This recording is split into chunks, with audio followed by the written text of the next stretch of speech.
Si tu as cliqué sur cette vidéo, c'est sûrement parce que tu t'es identifié au titre. Ça signifie que sûrement tu as des ambitions, des projets, tu aimerais prendre de nouvelles habitudes. Mais après une première impulsion, tu n'arrives pas à tenir. Après ne serait-ce qu'une semaine, tu retombes dans tes mauvaises habitudes, tu abandonnes tes projets, tu ne trouves pas l'énergie pour accomplir ce que tu voudrais accomplir. Et ça doit créer en toi une sorte de tension, une frustration qui te ronge de l'intérieur. Toute ma vie, j'ai pensé que j'étais un perdant. Pourquoi? Parce que dans n'importe quel domaine, disons les domaines les plus valorisés, donc le sport, les sciences ou l'art, dans ces trois domaines, je n'ai jamais été naturellement bon. Alors mon entourage, ceux qui me connaissent, peuvent penser, mais non, tu es très bon dans tel domaine, par exemple en art, mais je n'ai jamais senti dans quoi que ce soit une sorte de fluidité, de réussite naturelle. J'ai toujours eu besoin de plus de travail que les autres pour arriver au même résultat. Et à cause de cet état d'esprit de perdant, j'ai toujours eu des difficultés à définir ma voie, à choisir quel serait mon but dans mon existence. Pourtant, je ne manquais pas d'idées ni d'intérêts. J'avais plein de désirs différents. Mais toujours, il arrivait un point où, malgré mes efforts, malgré mon envie de réussir, je finissais par me heurter à une sorte de réalité, du moins je croyais que c'était la réalité, où j'étais mauvais. La réalité de ma nullité, de ma médiocrité. Et à cause de cet état d'esprit de perdant, j'ai toujours pensé que peu importe le domaine que je choisirais, je ne pourrais pas y exceller. Je ne pourrais pas y réussir. Et en voyant bien que j'avais des difficultés à trouver mon but, je me suis mis à chercher l'erreur. Qu'est-ce qui m'empêchait d'exceller? Et j'ai fait l'erreur de penser que j'étais moi-même l'obstacle. C'est-à-dire que moi-même, ma personne, par nature, n'était pas faite pour réussir dans quoi que ce soit. Et il y a de grandes chances pour que tu penses la même chose à ton sujet. Tu dois te dire, si je réussis pas, c'est parce que tout simplement, je suis pas fait pour réussir. Et dans cette vidéo, le but, c'est de t'expliquer d'abord pourquoi tu penses comme ça. Et après, je te donnerai des solutions pour arrêter de penser comme un perdant. Avant de changer ta manière de penser, tu dois d'abord comprendre pourquoi tu penses comme un perdant. La chose essentielle à comprendre, c'est que ce que tu interprètes comme la réalité, c'est-à-dire le fait objectif que tu es un échec et que tu es condamné à l'échec, en fait, cette réalité, ce n'est pas la réalité objective scientifique. La réalité, elle est façonnée par tes pensées, par tes images mentales. Pour faire très simple, tu n'as pas de relation directe avec la réalité. C'est toujours par la médiation de tes pensées. Et notamment par l'expérience, c'est-à-dire par la mémoire, par ton expérience, tu vas former des images mentales qui vont t'aider, qui vont t'orienter à l'avenir. Tu vas te rappeler d'une chose que tu as apprise et qui va te servir plus tard. Sauf que ce qui se passe pour quelqu'un comme toi, et comme je l'ai été moi aussi, quelqu'un qui pense qu'il est un échec, c'est qu'il a enregistré toutes ses expériences d'échec et il en a fait des images mentales fixes qui lui servent de repère, de boussole dans le monde. Et c'est avec ces images mentales que tu vas agir en adéquation avec ce que tu penses être la réalité. Donc si tu penses que tu es un perdant, tu agiras en adéquation avec cette réalité de perdant. Et ce qu'il faut comprendre, c'est que même si tu essayes d'agir en gagnant, tu le feras du point de vue de la perspective d'être un perdant. C'est-à-dire que même si tu essayes de faire bien, il arrivera toujours un moment où tu retomberas dans ta nature de perdant parce que c'est ton imaginaire mental. Et tu ne peux pas agir en inadéquation avec ton imaginaire mental. Je vais te donner un exemple personnel. Il y a 2 ans, j'ai tenté une école de cinéma, par concours. Et je l'ai tenté en donnant toutes mes forces, toute mon énergie, toute mon implication. Et j'essayais de me répéter sans cesse que je peux réussir, je peux le faire. Et j'ai travaillé tout ce que je pouvais, j'ai mis tous mes efforts. Et pourtant, chaque soir, quand j'allais me coucher, j'avais toujours cette idée qui revenait de non, tu n'es pas assez bon, tu n'y arriveras jamais. Abandonne avant. Et en fait, j'ai avancé comme ça tout le long, jusqu'à la fin du concours, en faisant un pas en avant, deux pas en arrière. C'est-à-dire que je travaillais, et en même temps, mes pensées m'ont ramené à cette mentalité de perdant en me disant non, tu vas pas y arriver. Le résultat, c'est qu'effectivement, je n'y suis pas arrivé. J'ai été refusé. Et au début, j'ai mis longtemps à comprendre comment, avec tous ces efforts, je n'avais pas réussi. J'avais fait le maximum. Et l'effet pervers, c'est que je me suis mis à penser qu'ayant fait le maximum et n'ayant pas réussi, alors j'étais destiné à l'échec. Pour comprendre pourquoi tu penses comme un perdant, je vais te donner trois causes de ce mode de pensée. La première cause, c'est ton éducation.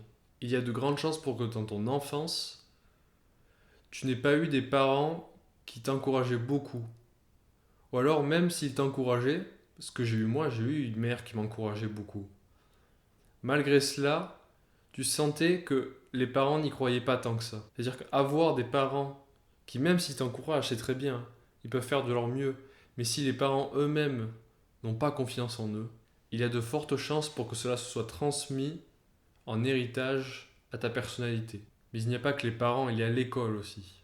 Contrairement à ce que vous pensez, l'école n'encourage pas la réussite. Il y a peut-être quelques professeurs qui le font à leur échelle individuelle, mais à l'échelle globale, l'école n'encourage pas la réussite. Elle ne développe pas l'esprit de compétition et de dépassement de soi. Elle ne dit pas à ses élèves tu peux réussir. D'un point de vue psychologique, un élève à qui on dit qu'il est mauvais en maths va perpétuer cette image mentale, il va l'entretenir, cette image mentale de élève mauvais en maths. Maintenant, tu vas me dire, mais quel est l'intérêt de l'école de ne pas développer cet esprit de réussite en ses élèves? Je veux dire, c'est le but premier de l'école fondamentale, c'est de former ses élèves, de les instruire, de leur faire développer des compétences. Donc quel est le but de ne pas aller jusqu'au bout? Réfléchis bien. Est-ce que c'est dans l'intérêt des gens de pouvoir, des institutions, de produire que des élèves qui réussissent? De développer en chaque individu l'esprit de réussite? Est-ce que c'est vraiment dans leur intérêt? Parce que quelqu'un qui réussit, c'est très simple. C'est quelqu'un qui résout ses propres problèmes. Donc c'est quelqu'un d'indépendant. La cause numéro 2, ce sont les blessures émotionnelles ou les critiques. Les blessures émotionnelles peuvent prendre diverses formes. Ça peut être des moqueries ou des critiques ou des scènes d'humiliation carrément. Tu en as forcément subi quelques-unes. Et même si ces blessures émotionnelles sont assez anciennes et que tu as passé l'éponge, tu as cicatrisé, les cicatrices restent, il y a toujours les marques. Et ces blessures émotionnelles sont des expériences qui ont formé, qui ont participé à la formation de ta personnalité, mais d'une manière négative. Et le troisième obstacle, c'est un obstacle que j'ai mis longtemps à m'avouer, c'est la peur de réussir. J'ai cultivé mon esprit de défaite, ma personnalité de défaite, parce que j'avais peur de réussir. Pas que j'ai peur d'atteindre la réussite. J'ai pas peur imaginons, de devenir millionnaire. Non, j'ai pas peur, ce serait génial.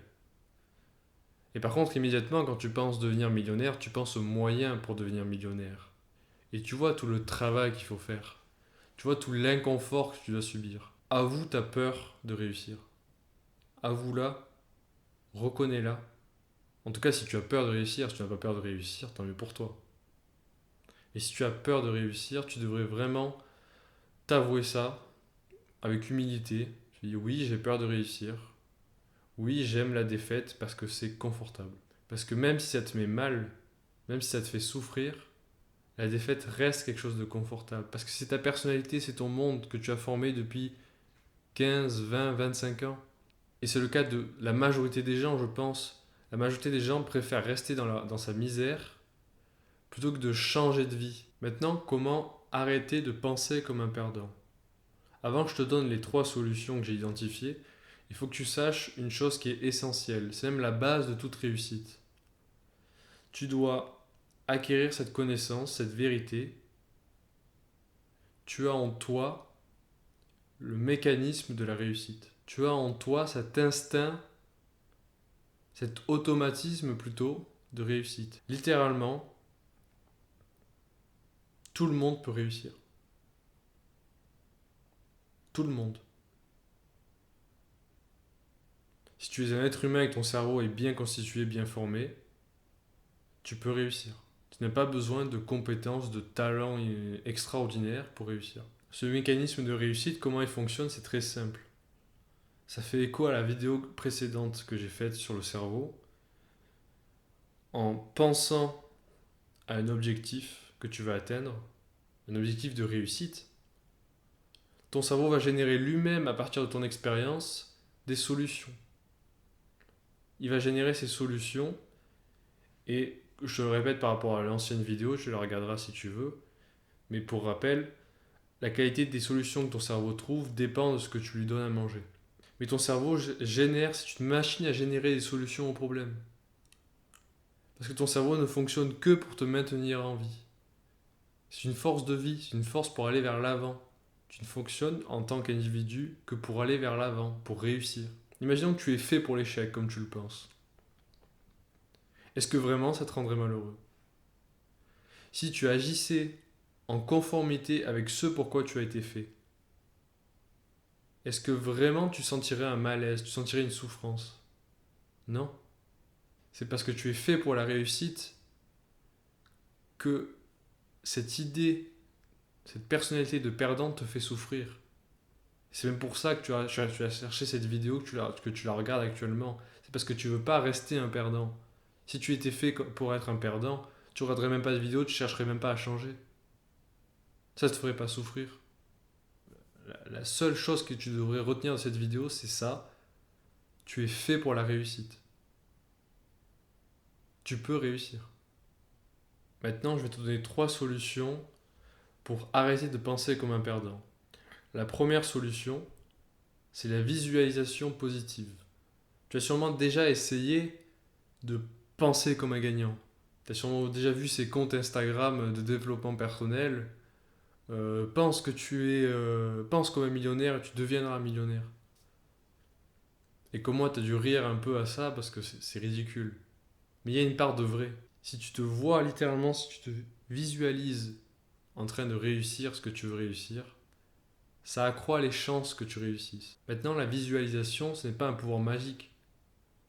Il ne suffit pas de visualiser pour devenir. Ce qu'il faut faire pour changer ta personnalité, c'est visualiser tes réussites passées. Tu as forcément des réussites objectives dans ton passé. Tu ne peux pas avoir fait qu'échouer. Il y a forcément des réussites, même minimes, des succès minimes que tu as atteints. Lorsque tu te rappelleras ces réussites passées, ne te compare pas aux autres. Ne dis pas oui, j'ai réussi à faire ça, mais tout le monde l'a réussi. Tu t'en fous des autres. C'est d'ailleurs une autre clé que je vais te donner après. Il faut s'en foutre des autres. Mais vraiment, pense pour toi à quel moment tu t'es senti fier de toi. Il y a forcément eu au moins un moment, même infime, où tu as réussi quelque chose. Il faut vraiment avoir de l'humilité pour visualiser. Et l'humilité d'apprécier tes réussites. La deuxième solution, c'est l'affirmation positive. L'affirmation positive, c'est se répéter chaque jour une même phrase de réussite, voire un même texte de réussite. Et encore une fois, ça doit être basé sur des faits objectifs. Tu ne dois pas écrire sur une feuille je suis le meilleur, je suis un génie, je vais devenir millionnaire demain. Non, il faut que ce soit toujours très concret. Et cette affirmation positive, je l'emprunte au livre que je te conseille vraiment de lire si tu as une mentalité de perdant.